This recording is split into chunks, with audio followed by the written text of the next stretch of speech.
Hello and welcome to all of you. Welcome back to the channel. Anamika this side, and again we are going to start Spectrum and NCERT for your modern Indian history. So we have already completed many things in this series and I hope you have been following me up on this platform. And I have already covered NCERT of art and culture also, and there are many other courses also streaming on this platform which will be helpful for your prelims examination that is approaching now. So take benefit from all those sections, and if you having any query regarding this series, then type it in comment box. That will be taken care of. Okay. So before I get started again, I would say if you haven't subscribed on Academy Plus, then do it, because that will help you in preparing for your UPSC examination in a strategic manner.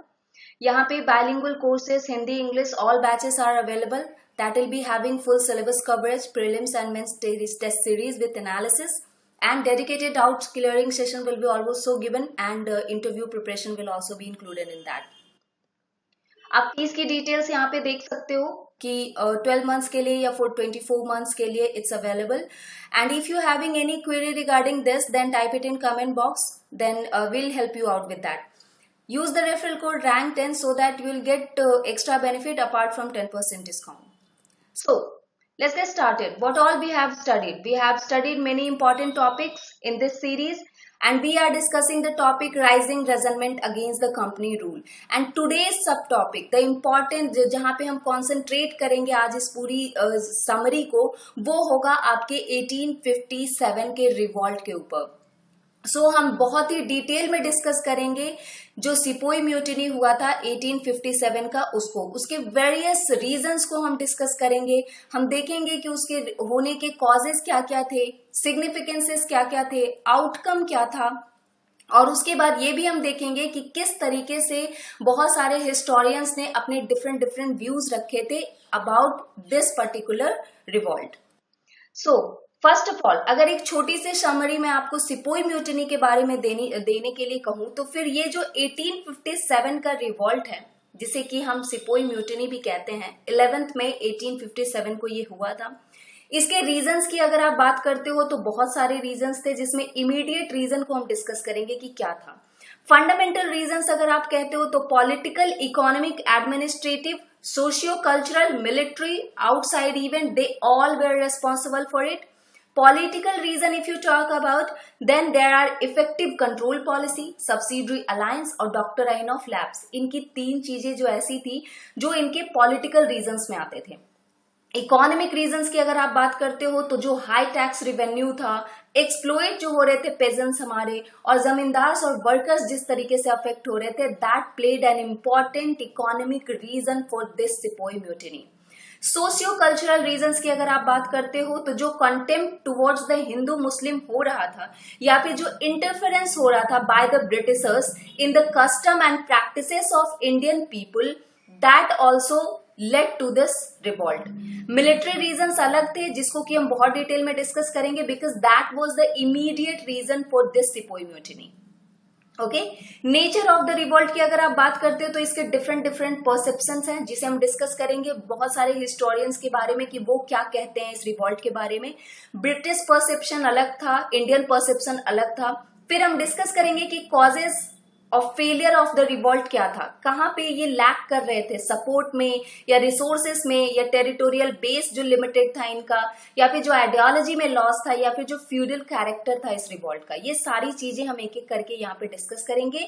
उसके साथ साथ हम ये भी देखेंगे कि इनके ये जो रिवॉल्ट थे, इनके सेंटर्स क्या क्या थे, और इनकी लीडरशिप कौन कौन कर रहे थे, और किस किस जगह पे कौन कौन जो है प्रोमिनेंट लीडर्स जो है मौजूद थे, और आउटकम क्या हुआ इस रिवॉल्ट का, सिग्निफिकेंसेस क्या हुए इस रिवॉल्ट के, each and every aspect of it, because that will help you in prelims and mains examination also. Mains के क्वेश्चन के साथ हम इसकी एनालिसिस भी करेंगे कि किस तरीके से ये रिवॉल्ट जो है हमारे लिए एग्जाम पॉइंट ऑफ व्यू से इंपॉर्टेंट है.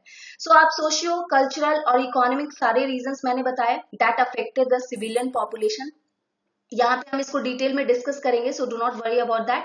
इंपॉर्टेंट म्यूटनीज जो है जो ब्रोक आउट हुए थे प्री 1857 के पीरियड पे, जैसा कि मैंने आपको बताया सिपोई म्यूटिनी में, मैंने पिछले लेसन में आपको बताया था कि जो ट्राइबल रिवॉल्ट्स थे या फिर जो सिविल अपराइजिंग हो रहे थे, वो भी कहीं ना कहीं एक रास्ता बना रहे थे इस रिवॉल्ट के होने का.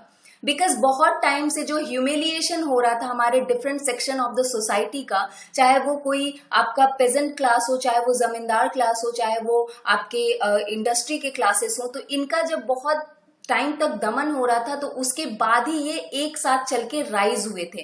तो आप ये कह सकते हो कि 1857 का जो रिवॉल्ट है वो सडन आउटब्रेक नहीं था, उसकी बीज बहुत पहले से बोई जा रही थी, जिसका कि ये आपका नतीजा था जो ये रिवॉल्ट के रूप में बाहर आया था। आप इस तरह के क्वेश्चन जो है मेंस के एग्जामिनेशन में एक्सपेक्ट कर सकते हो।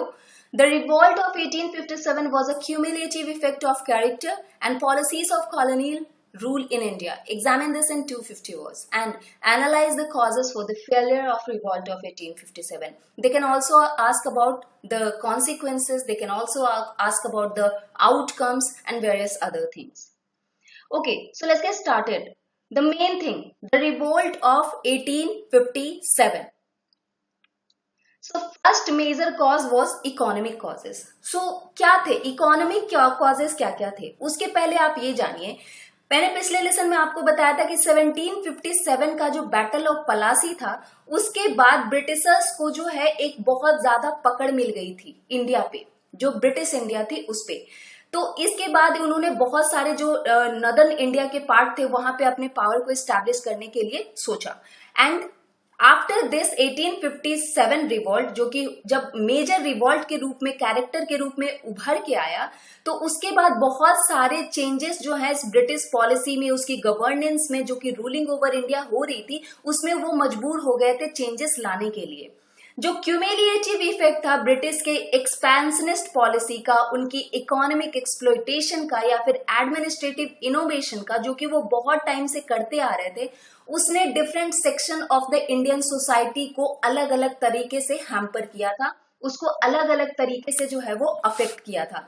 उसमें आपके हर सेक्शन ऑफ सोसाइटी आती थी, जैसे कि आपका जो रूलर्स थे इंडियन स्टेट के, जो सिपोइज थे, जो जमींदार थे, जो पेजेंट्स थे, जो ट्रेडर्स थे, आर्टिसंस कह लो, मौलवी कह लो, पंडित कह लो, सारे सेक्शंस जो है वो अफेक्ट हो रहे थे। एज आई सेड कि इसका सोशल, इकोनॉमिक, रिलीजियस हर तरह का बैकग्राउंड था होने का। ओके, तो इस तरीके से जो पीरियड आपको 1757 से 87 तक के 1857 के टाइम तक देखा जाता है, आप इसे ये नहीं कह सकते हो कि बहुत ही शांत पीरियड था। ये एक बिल्कुल ट्रबल फ्री या पीसफुल पीरियड नहीं था। As I said in previous lesson only I have discussed कि बहुत सारे सिविल अपराइजिंग हो रहे थे, ट्राइबल अलग से अपनी अपराइजिंग कर रहे थे और पेजेंट्स अलग से अपना रिवॉल्ट कर रहे थे। तो ये जो टाइम पीरियड था पूरे रिवॉल्ट का या अपराइजिंग का ही था, और उसके बाद में जाके 1857 को इसने फाइनल रूप अपना दिया था। ओके, इकोनॉमिक कॉजेज क्या क्या थे इनके। सो इकोनॉमिक पॉलिसी जो थी ईस्ट इंडिया कंपनी की, उसने सबसे बड़ी बात यहाँ पे इंडिया में ये की थी कि उन्होंने डिस्ट्रॉय कर दिया था आपके ट्रेडिशनल इकोनॉमिक फैब्रिक जो थी इंडियन सोसाइटी की, उसको। यहाँ पे आप अगर ये बात करते हो, जो पेजेंट्री थी वो अपनी बहुत ज्यादा उनके अनपॉपुलर जो रिवेन्यू सेटलमेंट डिमांड थी उससे वो काफी ज्यादा त्रस्त थे। उनको जो है हेवी टैक्सेस फेस करने पड़ रहे थे। वो जो लोन लेते थे, जो मनी लेंडर्स के चंगुल में वो फंसे हुए थे, क्या होता था कि मनी लेंडर्स इनको हाई रेट इंटरेस्ट पे पैसे देते थे, जिसको चुकाना इनके लिए नामुमकिन सा हो जाता था, क्योंकि उनकी उपज उतनी नहीं होती थी। और जब वो उसको चुका नहीं पाते थे तो क्या होता था, उनकी जो लैंड है वो उनके हाथों से निकल जाती थी, उनसे छीन ली जाती थी। इस तरीके की चीजें जो हैं वो यहाँ पे हो रही थी। अगर आप रूरल एरियाज की बात करते हो तो पेजेंट और जमींदार दोनों रिजेंट कर रहे थे ये जो हेवी टैक्स था लैंड पे, या फिर जो रेवेन्यू कलेक्शन वाला मेथड था कंपनी का, उसको ये दोनों लोग फेस कर रहे थे। बहुत सारे जो ग्रुप्स थे इसमें, उनको बहुत ज्यादा रिवेन्यू डिमांड उनसे किया जा रहा था, उनको लोन्स बहुत ज्यादा मनी लेंडर्स को चुकाने पड़ रहे थे, और जिसके कारण उनके जनरेशन से जो उनकी बनी आ रही थी लैंड्स वो उनसे छीनी जा रही थी। उनके ये ग्रीवेंसेस थे पेजेंट्स के जो इसको अफेक्ट कर रहे थे, बहुत ज्यादा इनकी शिकायतें थी अंदर ही अंदर। इकोनॉमिक एक्सप्लॉयटेशन जो ब्रिटिशर्स कर रहे थे उसमें कंप्लीट डिस्ट्रक्शन हुआ था हमारे ट्रेडिशनल इकोनॉमिक स्ट्रक्चर का, जिसने बहुत सारे सेक्शन ऑफ सोसाइटी में रिजनमेंट की स्थिति ला दी थी। इंडस्ट्रियल रिवॉल्यूशन जब यहाँ पे हुआ था, ब्रिटिश में हुआ था, ब्रिटेन में हुआ था, इंग्लैंड में हुआ था, तो वहां पे ब्रिटिश मैन्युफैक्चर्ड गुड्स जो है इंडिया में भेजे जाने लगे थे। अब यहां से क्या करते थे, वो यहां से रॉ मटेरियल ले जाते थे ब्रिटेन, वहां पे इंडस्ट्रियल रिवॉल्यूशन था तो वहां पे चीप में वो जो है मशीन का यूज करके और उसके बाद प्रोडक्ट बनाते थे और उसके बाद यहाँ पे उसको बेचते थे, जिसके कारण क्या हुआ कि यहाँ की इंडस्ट्री, यहाँ की पर्टिकुलरली टेक्सटाइल और सिल्क इंडस्ट्री जो थी वो बहुत ज्यादा हैम्पर हुई थी। इंडियन हैंडीक्राफ्ट इंडस्ट्री जो है उनको compete करना पड़ता था चीप मशीन मेड गुड्स जो थे ब्रिटेन के उनसे, जो कि कहीं भी कंपैटिबल नहीं था। बहुत ज्यादा लॉस यहाँ पे हुआ। इंडिया जो है एक ऐसा ट्रांसफॉर्म हो गया कि जो पहले सप्लायर ऑफ रॉ मटेरियल हुआ करता था, अब वो कंज्यूमर ऑफ गुड प्रोडक्ट्स हो गया ब्रिटेन का। ठीक है, ऑल दोज पीपल जो कि पहले इस पर्टिकुलर सेक्शन पे डिपेंडेंट थे अपने हैंडीक्राफ्ट इंडस्ट्री पे, कॉटन इंडस्ट्री पे या सिल्क इंडस्ट्री पे, अब उनके ऊपर कोई काम नहीं रह गया था, उनके पास कोई भी काम नहीं रह गया था। And destruction of Indian handicrafts was not accompanied by the development of modern industry। मतलब उसके बदले में भी अंग्रेजों ने इनको कोई और काम नहीं दिया जिसको कि वो करके अपनी लाइवलीहुड को चला सकते थे, क्योंकि उसके बदले में अगर कुछ होता तो वो सोच सकते थे कि चलो हमारे पास लाइवलीहुड का एक जरिया है। लेकिन जब ब्रिटिश पॉलिसी ने डिस्करेज कर दिया इंडियन हैंडीक्राफ्ट्स को और प्रमोट करना शुरू किया ब्रिटिश गुड्स को, तो जो स्किल्ड इंडियन क्राफ्ट्समैन थे उनके पास कोई भी ऑल्टरनेट सोर्स ऑफ इनकम नहीं रह गया था, कोई भी ऑल्टरनेट सोर्स ऑफ एम्प्लॉयमेंट नहीं रह गया था। उसके बाद उनको फाइनली कहाँ रुख करना पड़ा, एग्रीकल्चर की तरफ। अब एग्रीकल्चर पे अगर वो मूव करेंगे तो एग्रीकल्चर पे इतना बड़ा सेक्शन अगर मूव करेगा तो फिर एग्रीकल्चर पे भी तो एक बर्डन आएगा ना।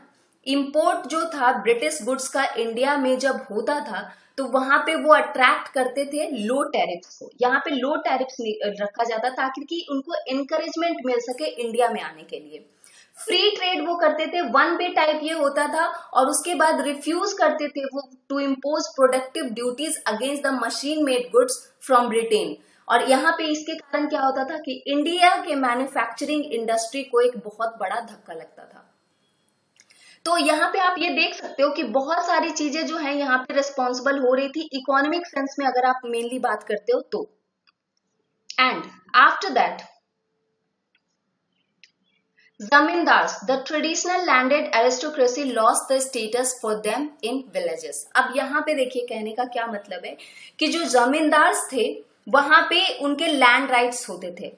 अब इनके लैंड राइट्स को क्या है, यहाँ पे ये जो टर्म है ना कि कोवैरेंटो जो होता था उनका, कि जो कोवैरेंटो बाय द एडमिनिस्ट्रेशन जो ब्रिटिश पॉलिसी के अंदर आता था, उसमें क्या होता था कि कोवैरेंटो बाय एडमिनिस्ट्रेशन मतलब एडमिनिस्ट्रेशन को ये हक होता है कि वो पूछेगी कि आखिर आपका ये सोर्स ऑफ इनकम कहाँ से आया, क्या है, पूरा ब्यौरा उनको देना पड़ता था, जो कि देना बहुत ही मतलब इम्पॉसिबल सी चीज थी। इसी समय क्या होता था कि ये जो एक एग्जांपल अगर मैं बताऊं तो इनका स्टेटस लॉस जो होना शुरू हुआ था ये क्योंकि मेनली विलेजेस पे ही डिपेंड करते थे, इनके तालुकदार्स होते थे।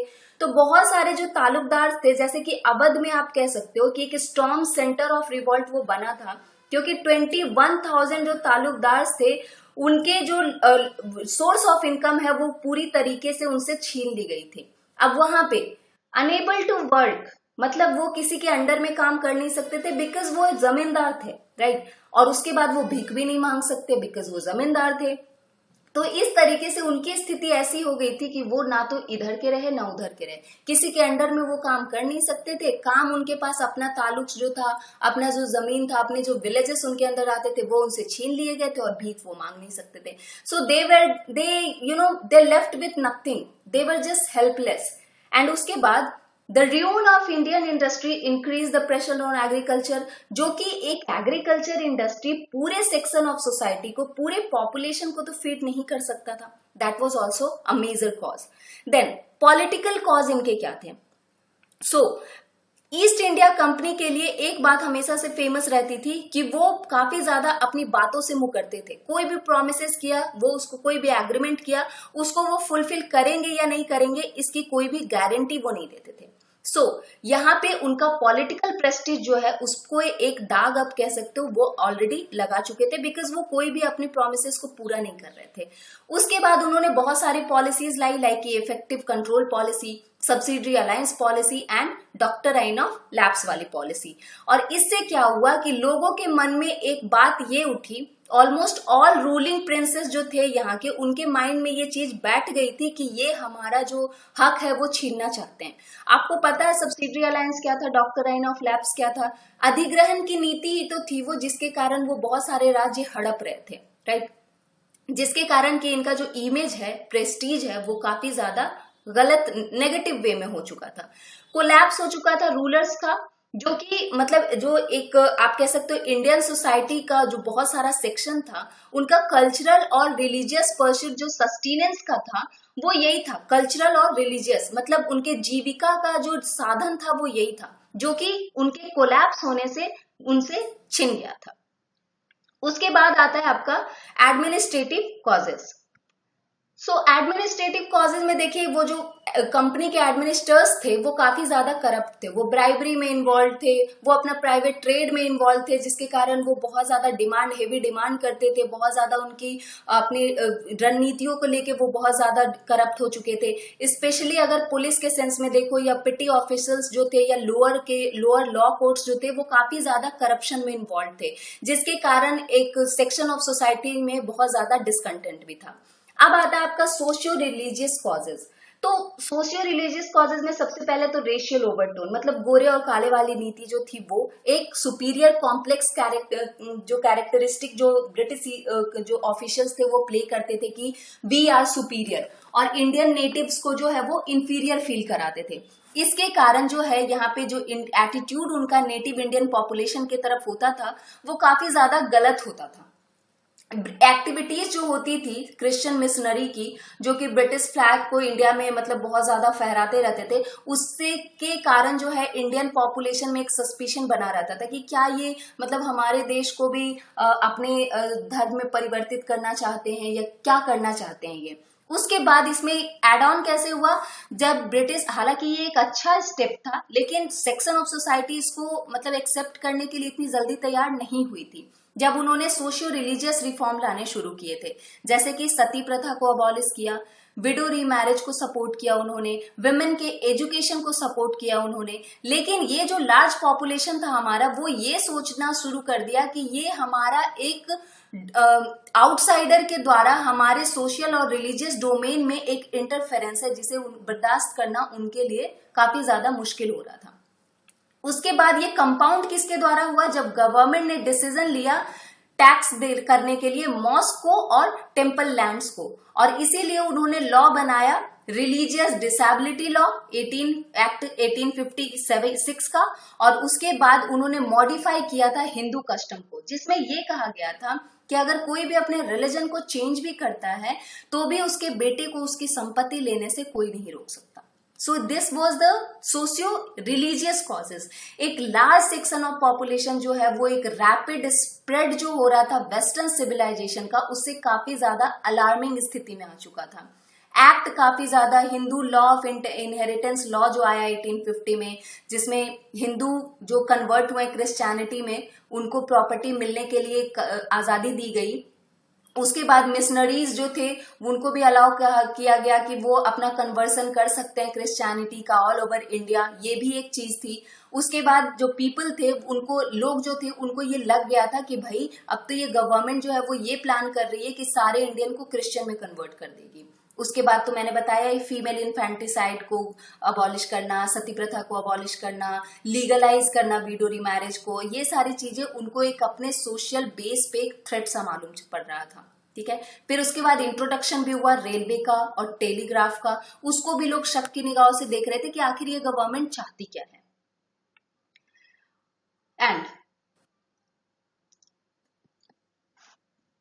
Fifth is influence of outside event.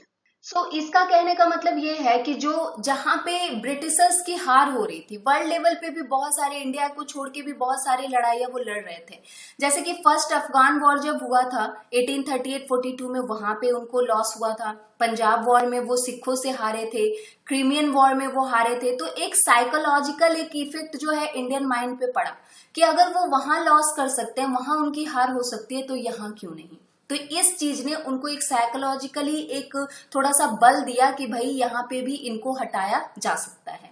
Then after that this was the main reason was आपका डिसकंटेंट अमंग द सिपोइज। तो डिसकंटेंट जो है जो सिपोइज के मन में हुआ था, ये एक मेजर कॉज था और इनफैक्ट आप कह सकते हो कि जो इमीडिएट कॉज था इसके होने का, इस रिवॉल्ट के होने का। इसको डिटेल में हम जानेंगे।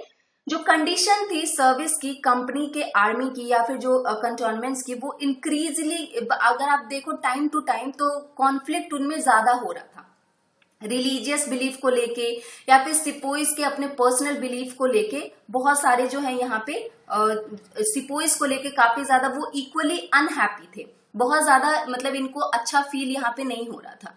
1856 में क्या होता है कि जो जनरल सर्विस एनलिस्टमेंट एक्ट लाया गया था लॉर्ड कैनिंग के द्वारा, गवर्नमेंट उनकी गवर्नमेंट थी उसके द्वारा जब ये लाया गया, तो वहां पे ये कहा गया कि जो इंडियन सिपोइज हैं उनको कहीं भी भेजा जा सकता है, उनको कहीं भी रिक्रूट किया जा सकता है एनीवेयर, और उनको वहां पे जाना पड़ेगा और उनको उसके लिए रेडी रहना पड़ेगा। लेकिन रिलीजियस हिंदू जो थे उस टाइम के, उनका ये मानना था कि क्रॉसिंग द सी उनके कास्ट के ऊपर एक धब्बा सा होता है। मतलब उस समय क्या होता था ना कि रिक्रूटमेंट जो होती थी मिलिट्री में, जैसे कि एक्सटेंशन जो कह सकते हो आप ब्रिटिश एम्पायर की इंडिया में, उसने काफी ज्यादा इंडियन सिपोइज को के कंडीशन को बहुत ज्यादा एक तो अफेक्ट करके रखा था। उनको अपने घरों से बहुत दूर सर्विस में भेजा जाता था। उसके बाद लॉर्ड कैनिंग ने जब ये इशू किया तो वहां पे ये होने लगा कि नहीं भाई ये हमारा कास्ट के खिलाफ है, जिसके कारण रेजनमेंट होना शुरू हुआ। बंगाल आर्मी में क्या होता था कि बहुत ज्यादा हाई कास्ट कम्युनिटी के लोग जो है वो रिक्रूटेड होते थे, तो उनके लिए किसी ओशियन को क्रॉस करना, काला पानी को क्रॉस करना मतलब उनके रिलीजियस बिलीफ के खिलाफ था।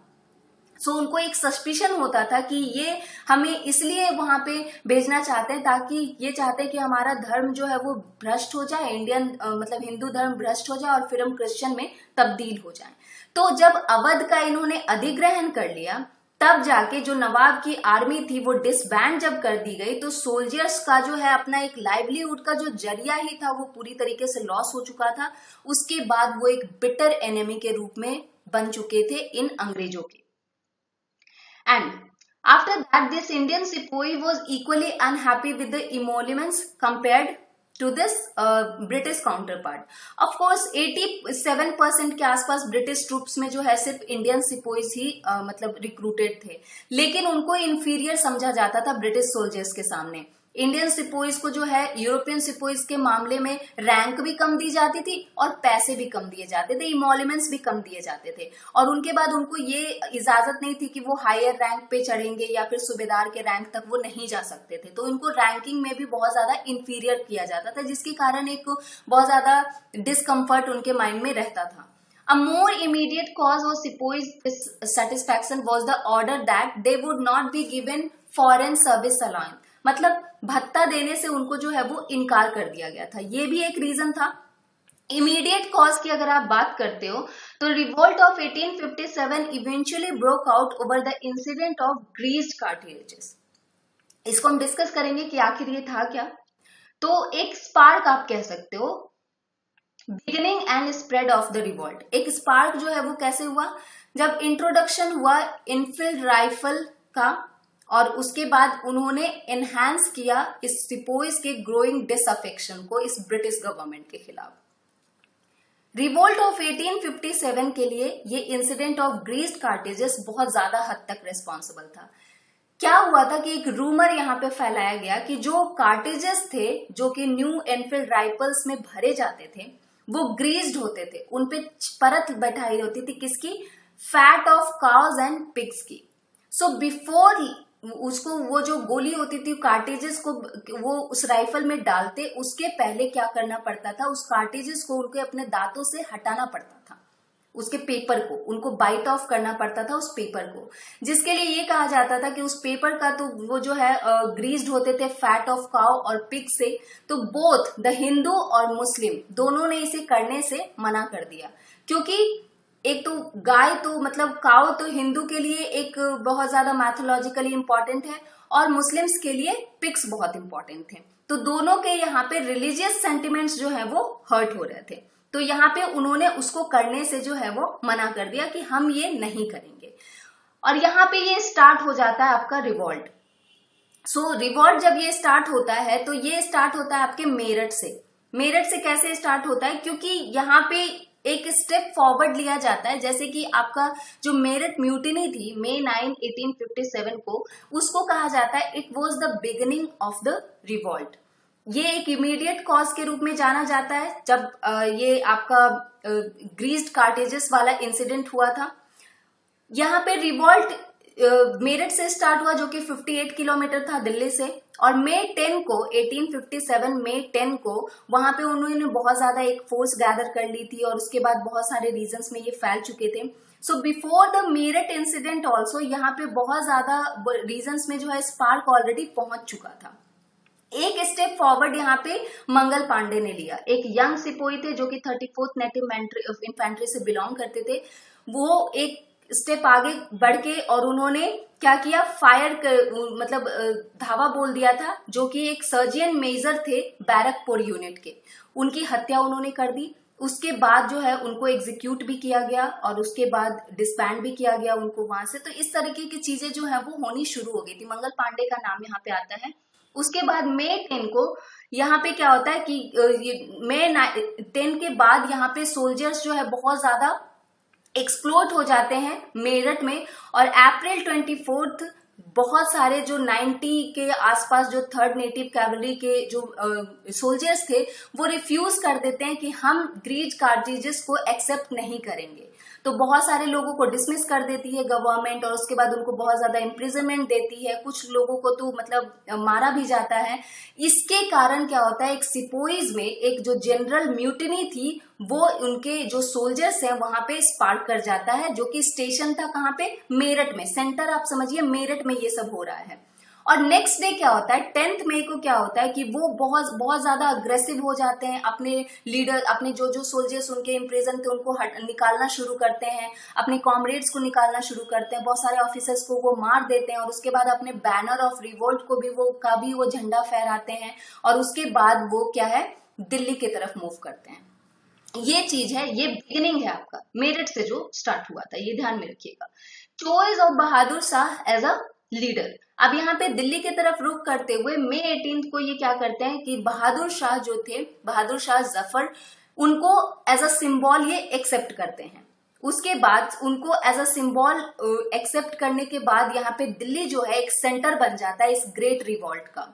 और एक जो आप कह सकते हो एक ऐसा मुगल किंग जिनके लीडरशिप में ये रिवॉल्ट जो है वो माना जाने लगा कि इनके लीडरशिप में ये जो रिवॉल्ट है वो हो रहा था। Though he was too old to handle all this, because उनको लीडरशिप इतनी वो नहीं कर सकते थे जितनी उनकी एज हो चुकी थी। 80-85 की उनकी एज थी। सो ये भी एक रीजन बना इस रिवॉल्ट के फेलियर होने का। बहादुर शाह ने इनिशियली अपने बहुत सारे लेटर्स लिखे चीफ रूलर्स को, इंडिया को, जहां जहां भी थे डिफरेंट सेक्शन में, कि आप भी हमें ज्वाइन करो और उसके बाद इनको मतलब ब्रिटिश रिजाइम को यहाँ से रिप्लेस करो। यहाँ पे बहुत सारे लोगों को असर भी हुआ, जिसमें से कि एंटायर बंगाल आर्मी जो थी वो बहुत ही आगे बढ़ के आई और उसने स्प्रेड कर दिया इस रिवॉल्ट को। अवध में, रोहिलखंड में, दोआब में, बुंदेलखंड में, सेंट्रल इंडिया में और बहुत सारे पार्ट ऑफ बिहार में भी और पंजाब में भी ब्रिटिश अथॉरिटी को एक बड़ा झटका लगा यहाँ पे इस रिवॉल्ट के बाद। उसके बाद होता है सिविलियन का ज्वाइन। मतलब जैसे आप देखो, पहले तो ट्राइबल्स थे, आपके सिविल अपराइजिंग हो रही थी, बहुत सारी चीजें हो रही थी। अब मेन आपका इमीडिएट रीजन तो था ये मिलिट्री का, लेकिन यहाँ पे मिलिट्री का रीजन होने के साथ साथ जो है यहाँ पे बहुत सारे ऐसी चीजें थी जो जिनकी ग्रीवेंसेस थे, जिनकी शिकायतें थी इस इंग्लिश गवर्नमेंट से, वो उनकी भी वो चीजें मन में उठने लग गई। और फिर सोल्जर्स के साथ साथ जिनके भी जो लोग भी इनसे अफेक्ट हुए थे वो लोग भी उठ खड़े हुए। ये जो है वाइड स्प्रेड पार्टिसिपेशन, यहाँ पे हर सेक्शन ऑफ सोसाइटी जो जो अफेक्ट हुआ था वो उठ खड़ा हुआ।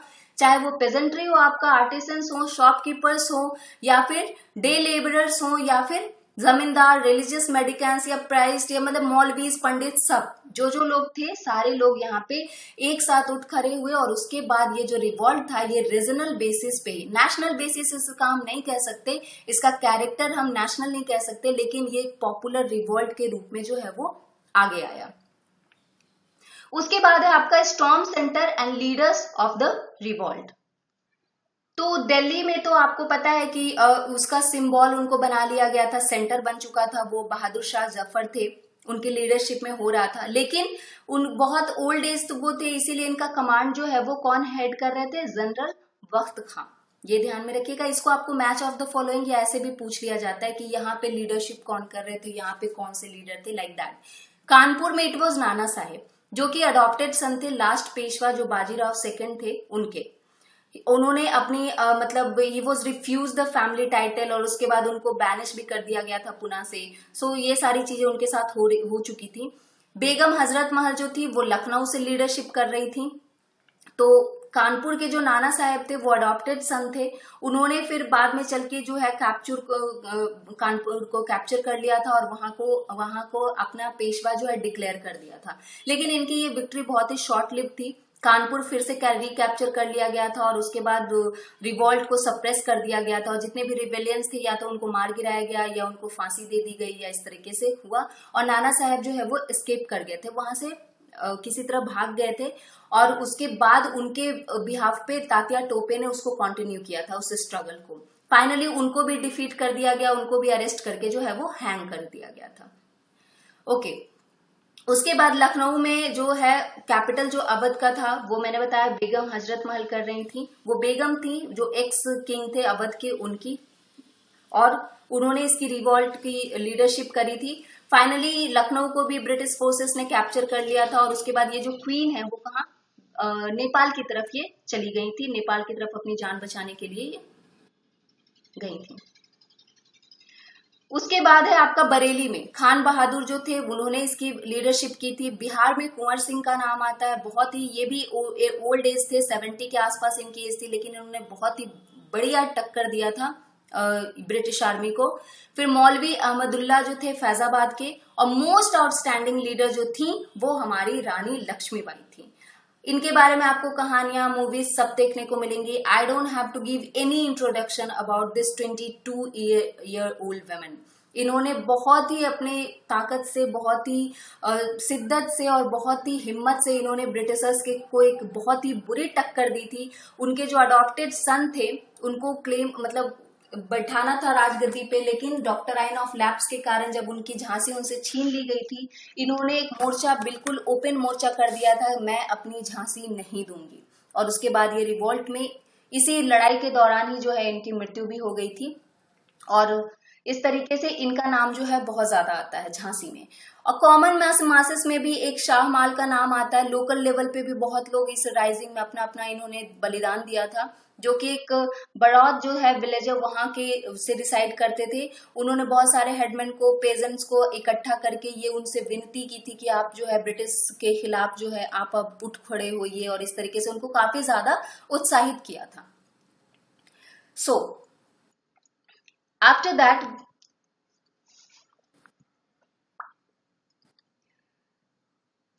Hindu Muslim unity factor.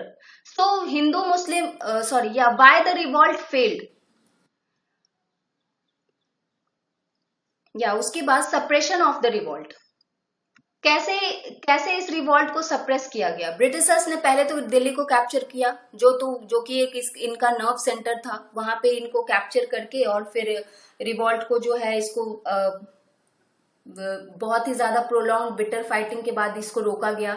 Bahadur Shah को प्रिजनर लिया इन्होंने, और उसके बाद फॉल ऑफ दिल्ली के साथ ही लोकल पॉइंट पे ये जो रिवॉल्ट है आप कह सकते हो डिसअपियर हो चुका था।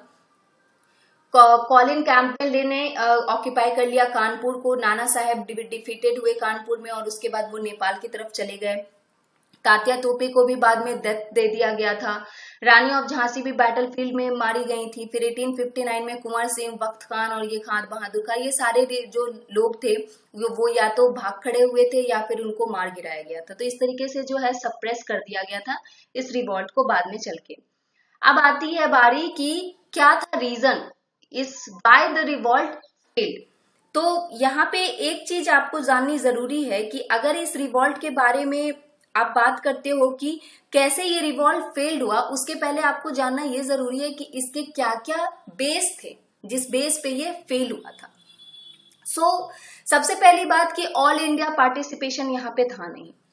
बहुत सारे जो आपके ऑल इंडिया वेन्यू, जैसे कि आपका ईस्टर्न, सदर्न और वेस्टर्न पार्ट जो इंडिया का था, वो उस पे ना के बराबर असर हुआ था। ये बहुत ज्यादा वाइड स्प्रेड नहीं था। आप इसको इसीलिए तो कहते हैं ना कि ये रीजनल रिवॉल्ट था, ये एक नेशनल रिवॉल्ट नहीं था। नेशनल रिवॉल्ट होता तो पूरा इंडिया इसमें खड़ा होता, लेकिन इसलिए हम ये भी कहते हैं कि अगर ये एक नेशनल मूवमेंट होता, नेशनल रिवॉल्ट होता, तो शायद हम 1857 में ही आजाद हो जाते।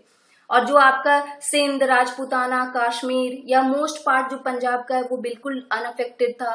सदर्न प्रोविंस तो इसने भाग ही नहीं लिया था इसमें। और उसके बाद जो है रूलर्स जो थे, सिंधिया या ग्वालियर्स, होलकर्स, राणा ऑफ जोधपुर, इन लोगों ने तो मतलब उल्टे ब्रिटिशर्स को सपोर्ट किया था सप्रेस करने में इस रिवॉल्ट को।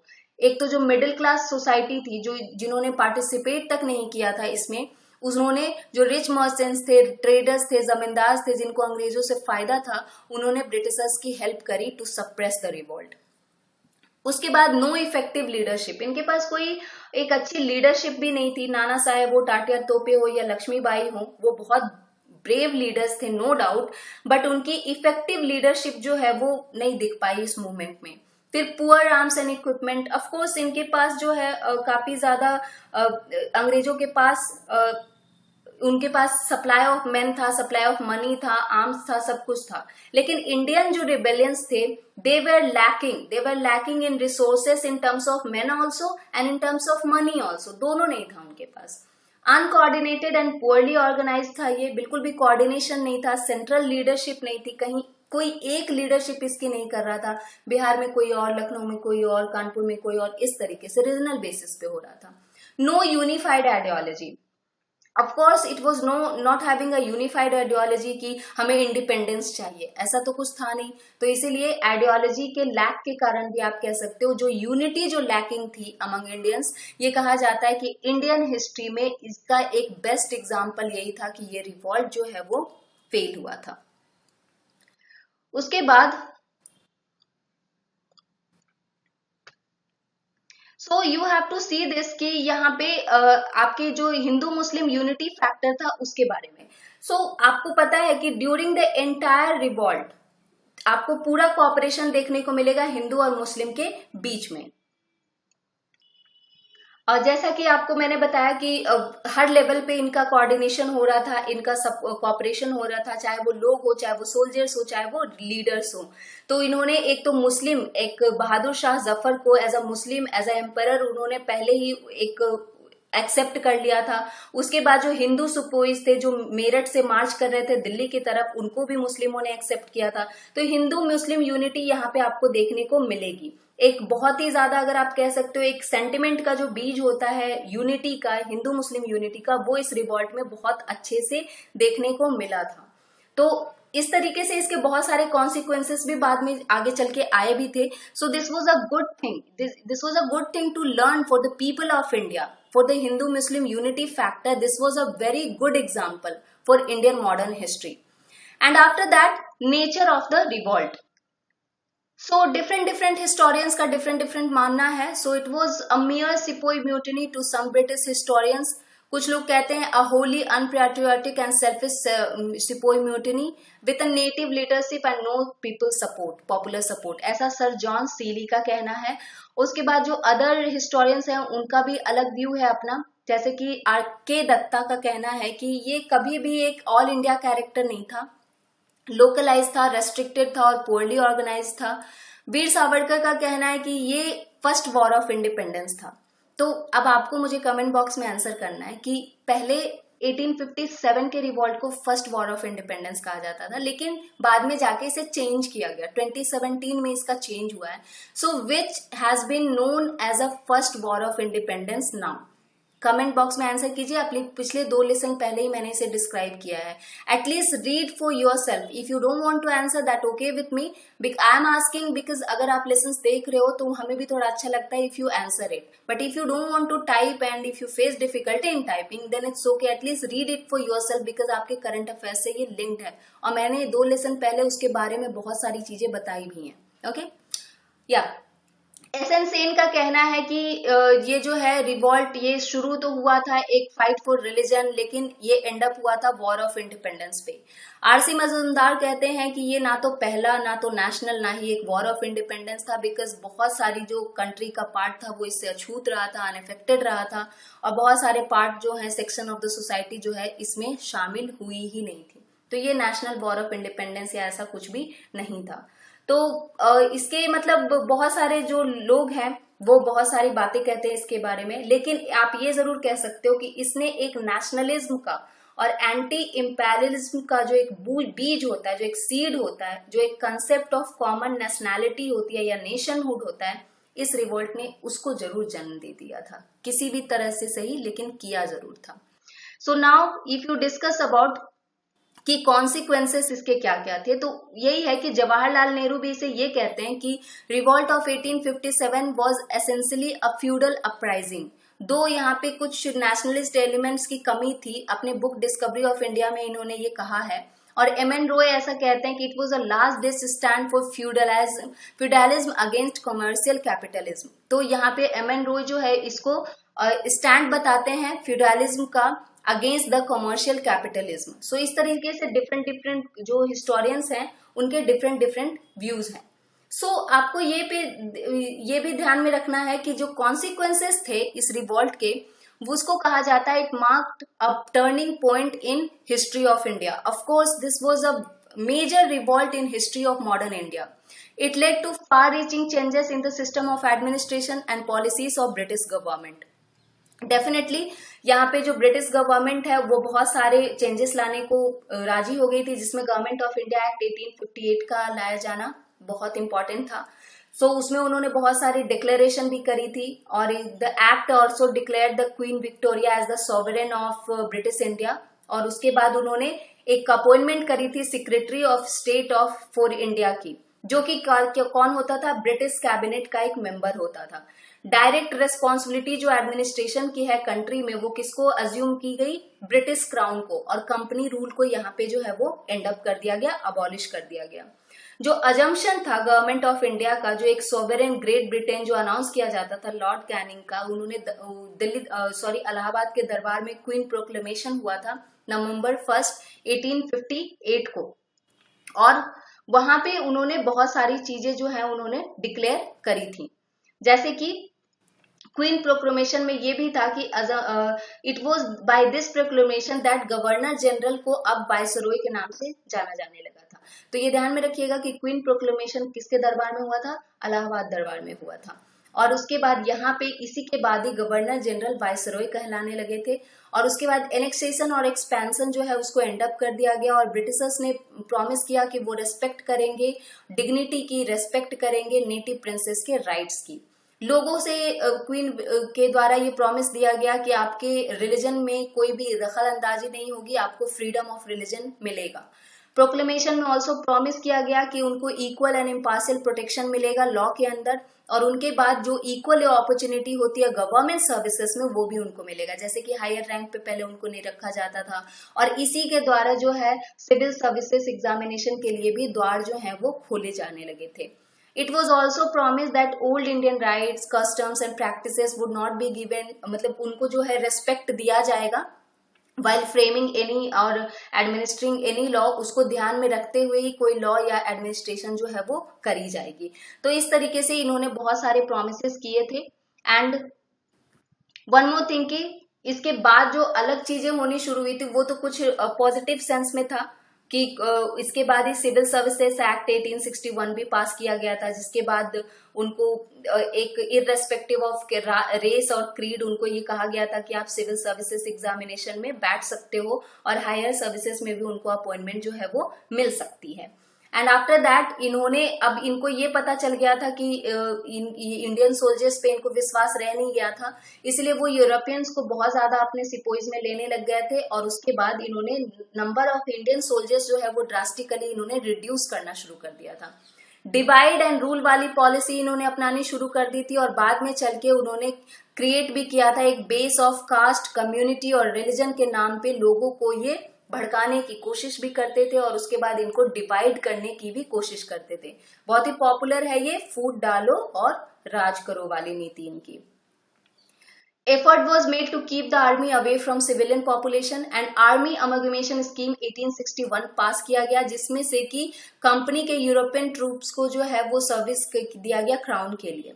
डॉक्ट्राइन ऑफ लैप्स, जिसके द्वारा अधिग्रहण किया जाता था, वो अबॉलिश किया गया और सन को जो है लीगल हीर एज एक्सेप्ट करने के लिए उन्होंने परमिशन दे दी। अब यहाँ पे बात आती है सिग्निफिकेंसेस की। अगर आप बात करते हो तो जैसा कि मैंने बताया कि भले ही कुछ भी हो या ना हो, लेकिन एक एंटी इम्पेरियलिज्म वाली जो होती है या फिर नेशनलिज्म वाली कॉन्सेप्ट या फिर कॉमन नेशनैलिटी या नेशनहुड का जो बीज है वो यहाँ पे बोया जा चुका था।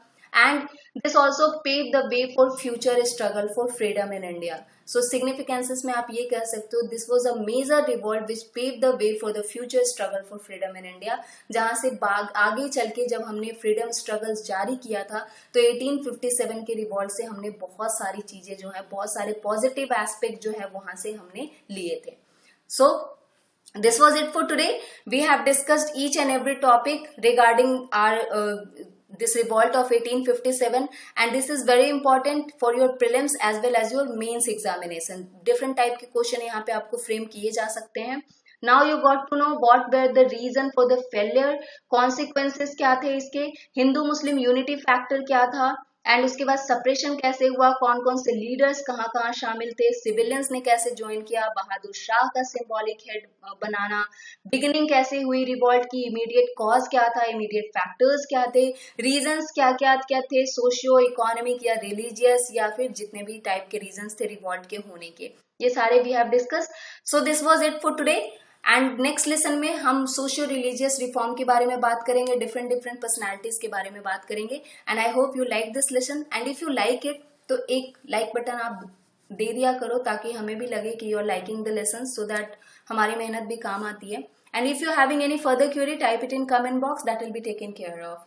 एंड या अभी अनलॉक है लेकिन you know cases are already spreading, so you all are intelligent, आप लोग खुद समझदार हो। Be at home until unless it's very urgent, don't step out of your home because अभी का टाइम आपके 2 महीने एग्जाम को रह गए हैं। सो अपने आप को सेफ रखिए, घर में पढ़ाई करते रहिए एंड सब कुछ ऑनलाइन है available, so I don't think कि there is any need to step out of your home, okay, until unless you are a working man or woman. So take care of yourself and if you having any query type it in comment box. It's Anamika signing off. Bye bye.